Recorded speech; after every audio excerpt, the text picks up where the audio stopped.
Joan Benson adopted two infants and two 12-year-olds to complete what she hoped would be a loving, permanent family. The older two boys had many complex emotional problems, which made Joan and her husband feel it was above their pay grade. Then Joan's life crashed, and she was left devastated and alone. Have you ever felt like giving up, quitting, throwing in the towel? Welcome to Never Ever Give Up Hope featuring Carol Graham. She's an author, health coach, and motivational speaker. Backed into a corner multiple times in her life, Carol shares with you stories on how she overcame some of the toughest obstacles a person can go through in life, but refused to give up hope. Rather than admit defeat, an opportunity was presented, and it involves each and every one of you. Carol will feature spectacular guests who will share their messages of hope, encouragement, and their inspiration to prove why life's adversities only make you stronger. And now, welcoming the host of the show, here's Carol Graham. Joan Benson is a wife, mother, grandmother, author, and speaker. She has written for 30 years in educational publishing, and her work has been published in multiple magazines. Her debut historical fiction novel, His Gift, was published in 2020. Welcome, Joan. Thank you. It's nice to be here, Carol. When I was looking through everything that you had sent me, your bio, etc., I really love the cover of your book. And I look forward to talking to you about that today. But first of all, we're going to talk about your life leading up to that point. And let's start with the adoption of your children. Okay. Yes. We had always planned to have a big family. My husband and I had been childhood sweethearts, so we had lots of time to plan this. And then it didn't come to pass, and we didn't even know why for a few years until they ran a myriad of tests. But at one point, we decided it was time to look into adoption. So we went through the processes, and they were long and drawn out to adopt our first infant. And this was in 1969, so I need to give you a little context with that. So there were still babies available to adopt a little bit more readily than today. All right. And then as soon as we could, he was a perfect little boy, baby boy. We got him when he was just barely out of the hospital and loved on by everybody in the family. And so then we went back and said, okay, we're ready for a second baby right now as soon as we could. The adoption process was long and drawn out then. And by the time we were able to legally have him in our legally adopted, he was 18 months old. And so it took a long time to go through the court system and all the rigmarole with the adoption agency. By the time we adopted the second baby, there were some court cases coming up, and so that was fast-tracked a little bit. And so in 6 months, we had baby girl. And all was well with the world, and I was the happiest young mom. I just had waited and waited to be a mom. Everything was going well, but by the time baby girl was 21 and a half months old, we had the itch again because we had always planned to have at least 3, maybe 4 children. Okay, so we started talking to the agency, and I said, well, we're sorry. The laws had changed at that point, and so we had... Excuse me, what year was that, the second time when you were trying? 1970. They told us that we had already adopted 2 beautiful, healthy babies, and so we weren't in line for another baby because Roe versus Wade had been passed and things were working out along those lines, and so there weren't as many people placing their babies for adoption. We started looking at what they called a hard-to-place list of children, and we fell in love with its description of a young boy who was 12.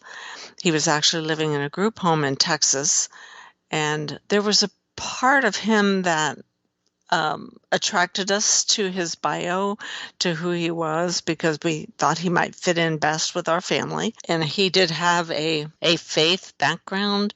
And so there was a sense that he realized that there was, a God. And so we thought that might fit in our family. So we drove to Texas and we brought Larry home. And the first 12 months were like a honeymoon. And we'd been Really? not told all the details. Actually, our pediatrician said, if you know anything about the first 5 years of their life and it hasn't been too extraordinarily difficult, then you'll probably be okay. If they had a, basic Hmm. bonding opportunity with parents. Well, we weren't given that much information. We knew that the last years were really difficult. There were 6 kids in the family. The courts didn't intervene until the older 2 had gotten in trouble with the law. Also, giving you the context of the era in 1970, both of our older boys that we adopted came from alcoholic families. Mm. And there wasn't a lot of science done at that Hmm. point Hmm. about either the personality impacts from the dysfunction in the family when there's an alcoholic parent, or the genetic. We kind of were going in naive and blind, and we were young.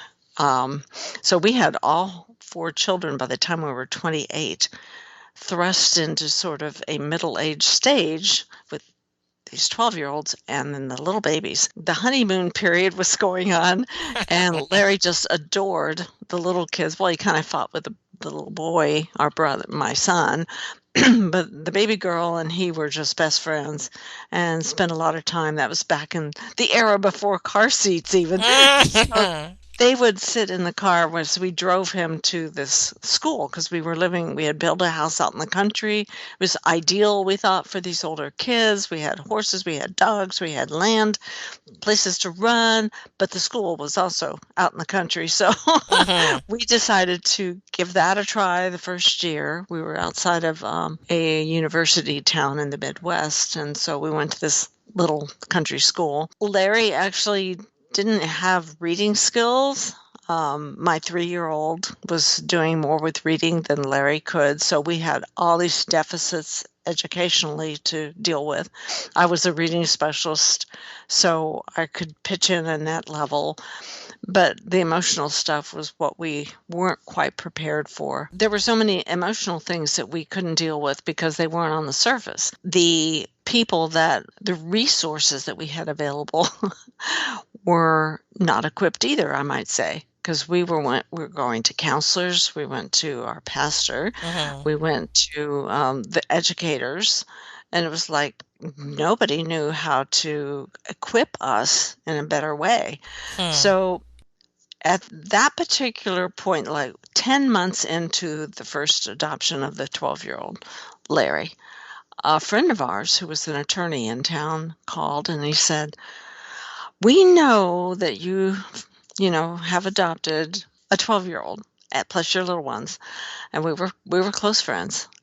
He said, "But I just had a family member come into my office and say he wanted this nephew out of his house by Friday." Oh, my word. And it was one of those crisis points. So my husband and we really had this inner feeling that we had been equipped, that we had been given the gifts of land, property, a beautiful Hmm. home. Hmm. My husband was a pilot for airlines. We had means, okay? I was a stay-at-home mom. It looked like everything Hmm. was in Hmm. place for us to just continue to do this as our gift to the world, if you will, our ministry, so to speak. Hmm. And so we prayed about it and we talked about it and we did it.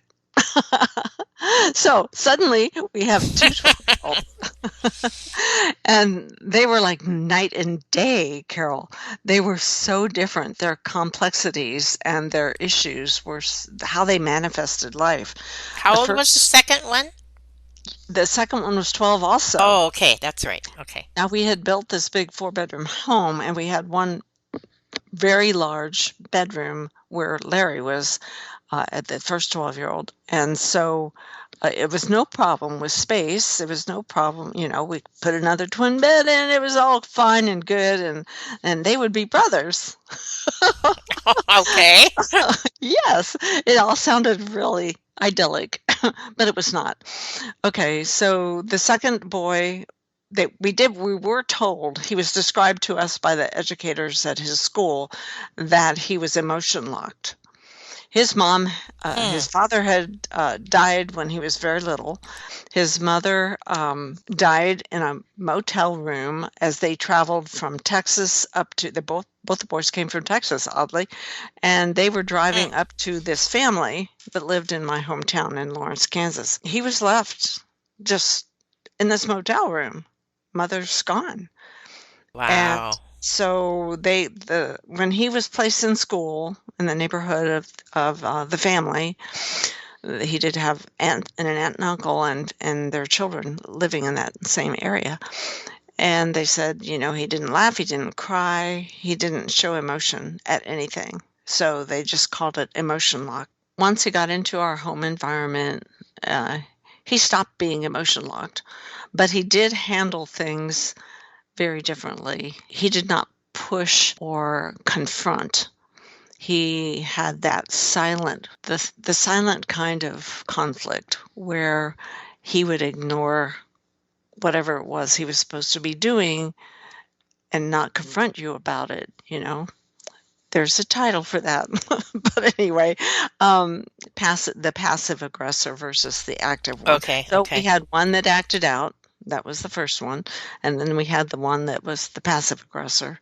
And so, um, as things went on into that first year when we had both boys, my husband was a pilot, as I mentioned, so he was gone quite a bit, and he was flying at that point to South America. So we had the blessing of having him, or the benefit of having him home a lot for continuous days, because he'd fly and be gone 4 or 5 days, and then he'd come home and be home for a week. So that was wonderful while they were not in school. Hmm. But they really needed a dad figure every day because they knew, or they didn't respect my authority, I guess you would say. I could look at them and say, okay, I understand that you just did this, this, and this. And they would look at me in the eyes and say, no, we didn't do this, and this. Their dad would come home from a trip, and I'd have this list of this volume of stuff that I had recorded in a journal because it went from A to Z by the time he got back. And he would sit down with them, and he had a knack because he would say, okay, so I understand you did this, this, and this. And they would say, yeah, we did. I mean, it was like I couldn't figure out how that worked because when I did it, I just got lied to. And when he did it, it was all of a sudden, it was all the cards were on the table. And then we could deal with the issue. In the meantime, the little ones were quite attached, but my daughter, who was the youngest, became very fearful of Larry because of the acting out. He punched at me a few times, and things became unsettling, a bit Right. scary, Right. because we were living out in the country. So here I was, this 28-year-old mom. Maybe I was 29 by that time, and dealing with the all this emotional baggage these kids had. We weren't professional. I had been a teacher, so I thought I knew lots about. I mean, studied Right. child Right. development, right? I studied child development, but I didn't have a clue how to deal with this. And so, anyway, we had a scared toddler. We had a little boy that was getting picked on because he was fun to pick on because they were boys too, and boys can be boys. Hmm. So it became very difficult. I can remember, Carol, we would get everybody all dressed up, which was a big deal, to go out to somewhere, whether it was Sunday morning or some other instance. And people would come up and smile and say, oh, what a beautiful Right. family. Right. You are so wonderful to have adopted all these children. And in the meantime, in the back of my head, I was thinking of all the trauma and conflict we'd Right. had Right. just getting everybody together and in the car and dressed. That happens in a normal family too, but this was like escalated 100 times. There was one moment when I can remember my pediatrician all those years ago saying, "Joan, as long as you're okay, the little ones will be okay." There came a time when I wasn't okay. I can remember we were all there. My husband was home at that moment, and we were sitting down to a dinner, the baggage of the day flowing through my head. And I can remember thinking, we were in this because we wanted to create a loving family and a Aw, secure environment right. for each and every one of these children. What have we done? Wow. I left the table, went upstairs in tears. I was broken. I just couldn't figure out how did it get to here, because it wasn't a loving, peaceful family anymore, and our little ones were being infected as well. My mother-in-law, very sweet woman, took all four. And no, she didn't. She took the older boys because I took the little ones with me, and we visited a friend just to get me away for a few Hmm. days so I could clear my Some head. And therapy. yeah, I just needed a break because for me, I was sort of the battering ram. I think as soon as my husband would leave, walk out the door, I know the actor-outer one uh, would start pushing buttons. I mean, he knew. Of course, it became a pattern for him. Yeah, Yes, it yeah. did. Well, we did have some assistance with some of the actual, the violent part. The part was becoming out of control with Larry. And at one point, he decided, after he had some intervention from a community resource, that he wanted to stay with us because it had gotten so bad we were thinking we were going to have to send him back to Texas because I couldn't cope in the impact. So at that point he did come back. I think at that point he was I guess 13, probably a year or two into our adoption of both of the boys. But he made a better effort, and we continued on down the road. There's more to that story. I could write books.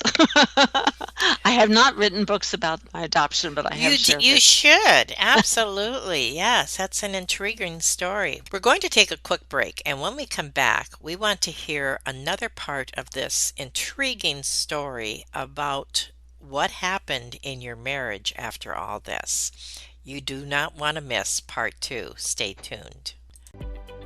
Carol Graham would like to show you the path from misery to miraculous triumph in her fast-paced memoir, Battered Hope. She relates her determination to succeed as someone who experienced one horrendous nightmare after another. Gang raped and left for dead, loss of a child, husband falsely imprisoned, and cancer. Nothing could break her tenacity or faith. No matter what you face, heartache, loss, suffering, or injustice, Carol will illustrate how she became a victor the same way you can. The secret is to never, ever give up hope. Order your copy at Amazon or batteredhope.blogspot.com. Well, Joan, I'm sitting on the edge of my seat as I listen and relate to many parts of the story that you have already shared. And I know that that is only one aspect of devastating things that you have gone through in your life. And I appreciate you sharing your story with us today. But there is something else that you need to share, and then we're going to talk about your book and also how you coped through all of this pain. So now let's go back to when you were in your 40s and your childhood sweetheart, best friend, and only lover left your marriage for a woman 14 years younger. Yeah, that was tough. We had just moved across the country from the Midwest to the Eastern Shore of Virginia, and my husband had taken a new job. And part of the issue that was driving him, and which led to our move, was because he had had to stop flying. He had a brain aneurysm, and he had headaches all the time. But they said it was too difficult to do surgery. Well, there was just a high risk if they did surgery to fix the aneurysm in his brain because it was going to possibly leave him, in a wheelchair. So he didn't opt for that. He just suffered with it. Okay, so now he's grounded and looking for satisfaction in a new field.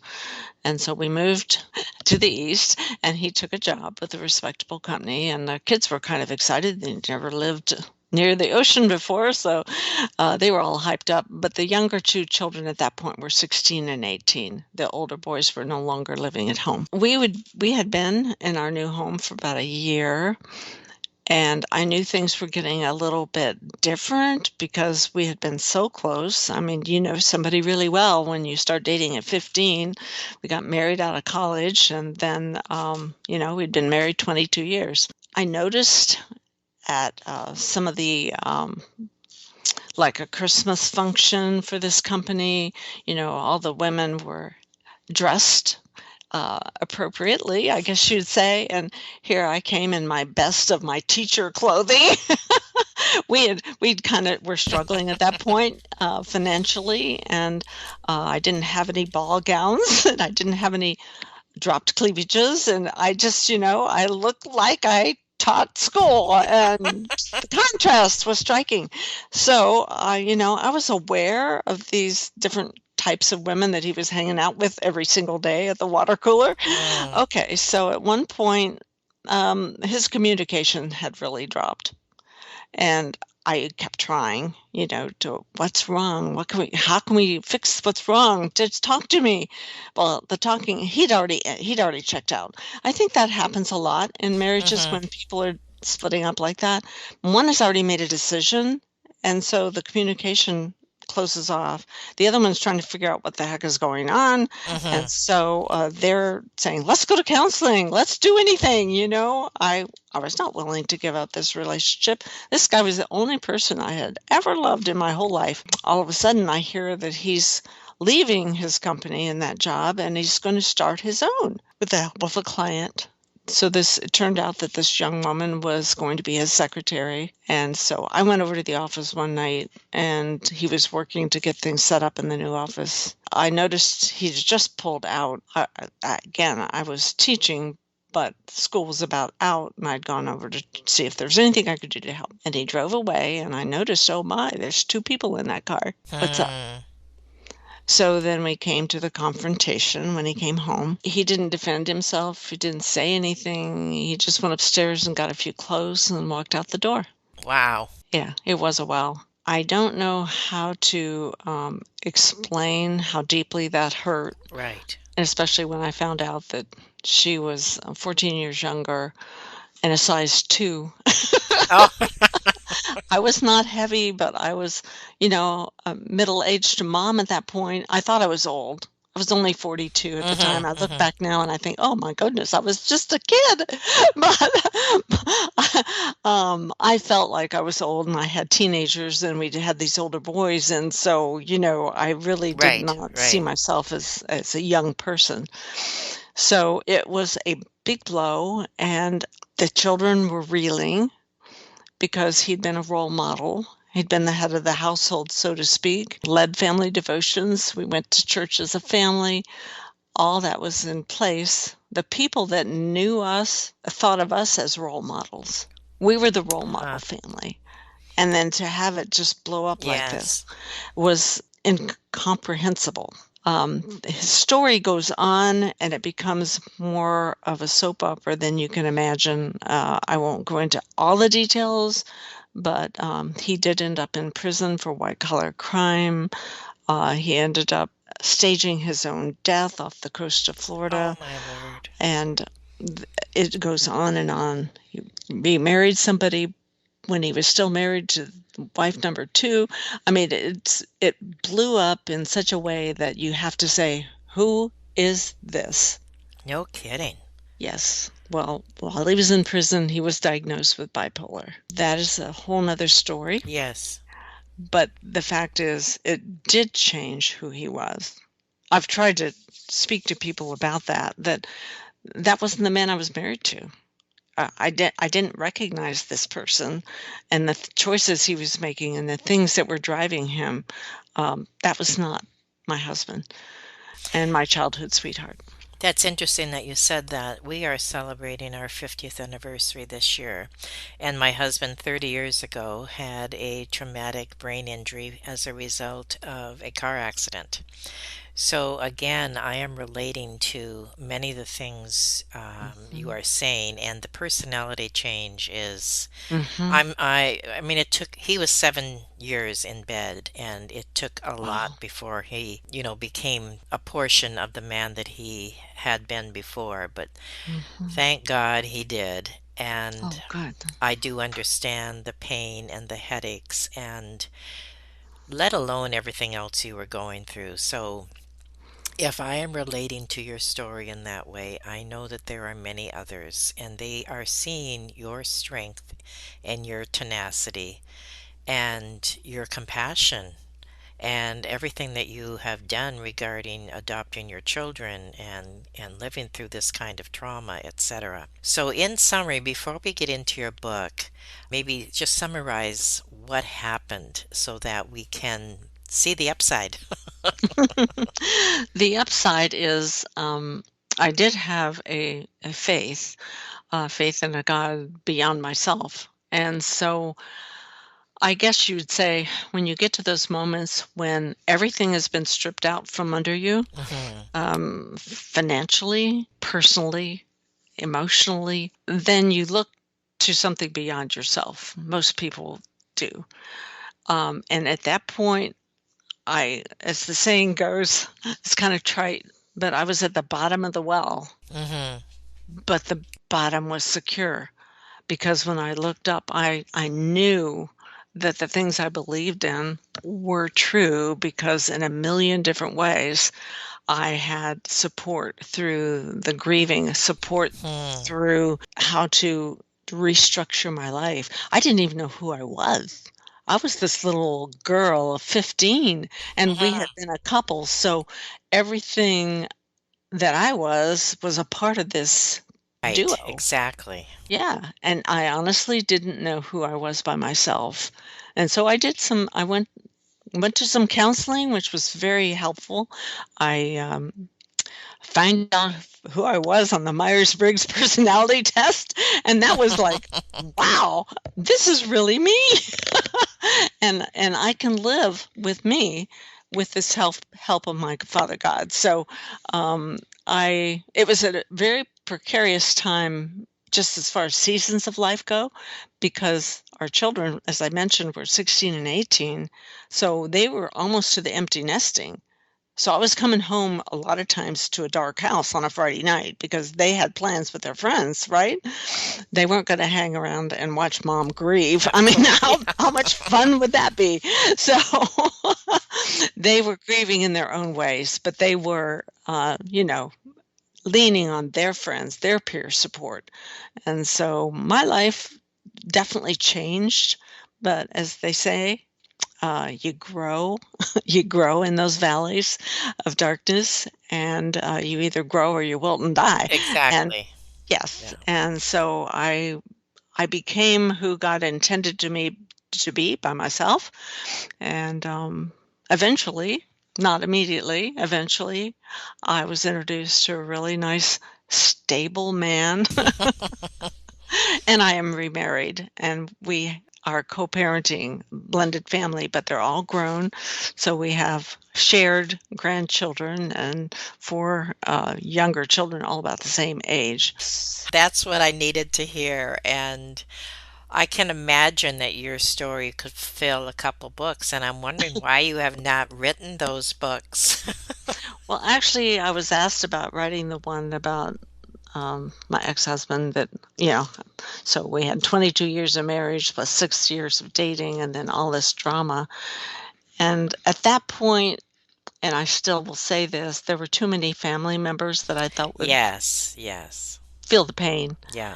And his parents being one, they were like parents to me. I mean, I was 15 at the time and they just Yes. had me in their home, Hmm. so I they were second understand. pair of parents. Yeah. I have not written that story. I could fictionalize it. Yes, And that's true. Well, certainly, tell us yeah. about the book that you did write. Okay, and it is a fictionalized version. That was a good segue, of real life story in my mom's life. So after my mother passed away, I started digging in her journal a little bit, her diaries back from when she was growing up, and she was a teenager in a senior in high school, the year of the Great Depression market crash that October. And so my mom was a very gifted pianist, and that I knew well. And she was also a strict piano teacher for me, and so I was going to learn to play or else kind of thing. But my mom was a very gifted pianist, and she had dreamed of concertizing. And at that era, we're talking 1929, that was possible because not all the kids graduated and went to college back then, only a few, and maybe a finishing school for a little bit. But anyway, she auditioned to play a Rachmaninoff concerto with the Detroit Oh, Symphony, my word. and she won. And so that meant that she was going to be slated for like this debut experience to give her to launch her professional career. She wanted to go play professionally. And so that was October when she won the award of the honor of playing with the symphony. That was going to be in January, and she was able to attend one rehearsal with them, which was a thrill. Then the market crashed. Her dad lost his job. They moved to Chicago, and I won't tell the rest of the story. But that is Fair enough. what do we do when circumstances are beyond our control? Here was this kid who had, I mean, she really questioned her faith at that point because she had been raised to believe, and she thought, I was given this talent. I've worked really hard to perfect that talent.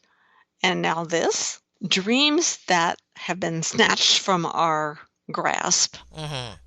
that we don't expect when we've put all of our effort into achieving, boy, that's a universal crisis. What do we do with that?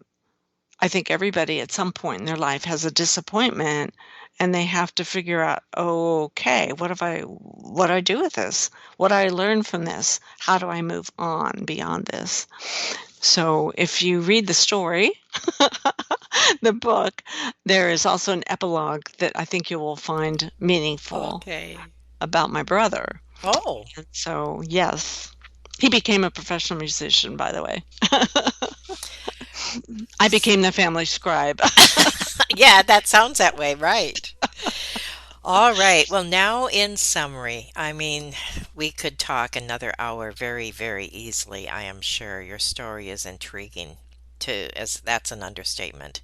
So in summary, for those who are listening and for those who related in different things that you said, what would you like to say to them? There is always hope. There's always hope. And I don't mean just hope in yourself. I think we have to look at what's bigger than us and the creator of the universe. And I believe that there will be a way made through the darkness. When you go through the valley, I believe that God will be with you. And that's one of my biggest takeaways. No matter what happened, I had that assurance that God was with me. And it made a million miles of difference. I couldn't have done it by myself. That is wonderful, and I love the way you put that. A way made through the darkness, because sometimes that's all we can see is the darkness, but God makes a way. Thank you so much for sharing that. Wonderful, and I so appreciate you sharing from your heart today on Never, Ever Give Up Hope.